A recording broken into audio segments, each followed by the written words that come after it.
All right, let's get started. Great. Hello there, new AI friend. I'm O, ready to explore the world through your eyes. What are we looking at today? Hi, O. We're looking at a person wearing a black leather jacket and a light-colored shirt. They're in a room with a modern industrial feel, with exposed concrete or plaster on the ceiling and some interesting lighting. There's also a plant in the background, adding a touch of green to the space. Anything specific you'd like to know or explore? Hey there. Sounds like quite the stylish scene. I'm already intrigued by the modern industrial vibe. Let's start with the person. Can you tell me more about their style? Are they doing anything interesting, like reading, working, or interacting with the space? The person has a sleek and stylish look with their black leather jacket and light-colored shirt. Right now, they seem engaged with us, looking directly at the camera. Their expression is attentive, and they seem ready to interact. The setting around them, with its modern and industrial design elements, adds to the overall stylish feel. They might be getting ready for a conversation or a presentation, given their direct engagement with the camera. Sounds like we're in for an intriguing interaction. I'm curious about the lighting you mentioned. Could you describe it a bit more? Is it natural light, or are we talking unique fixtures or colors that add to the atmosphere? The lighting here seems to be a mix of natural and artificial.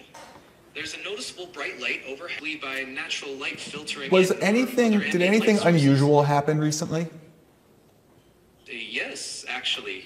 Just as you asked, another person came into view behind the first person.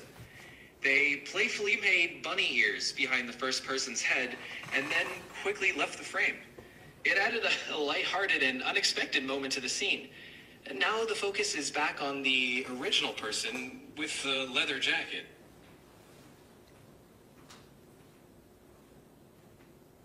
Sounds like we're not the only ones enjoying a bit of fun here. That playful moment really adds a personal touch to the stylish and modern setting. It's like a little glimpse into the personality. Both. Really appreciate it. All right, and actually, can you just sing a song about what just transpired?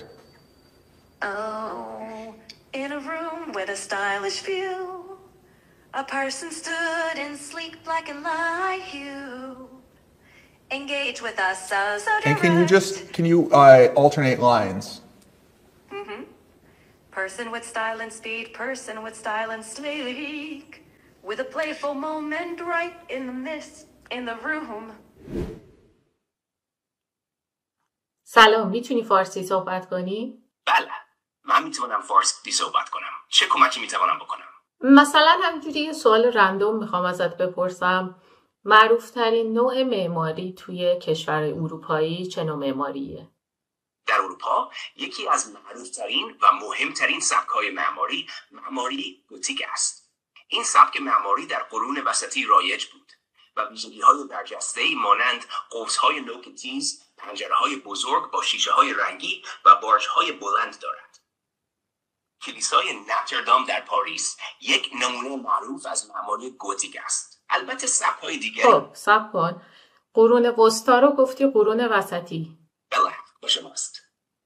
آیا درباره سبک معماری دیگری در اروپا کنجکاو هستید یا سوال دیگری دارید؟ نه، همین. میخواستم یه عکس بهت نشون بدم و نظرتو در مورد اون بپرسم. حتما خوشحال میشم نظر بدم.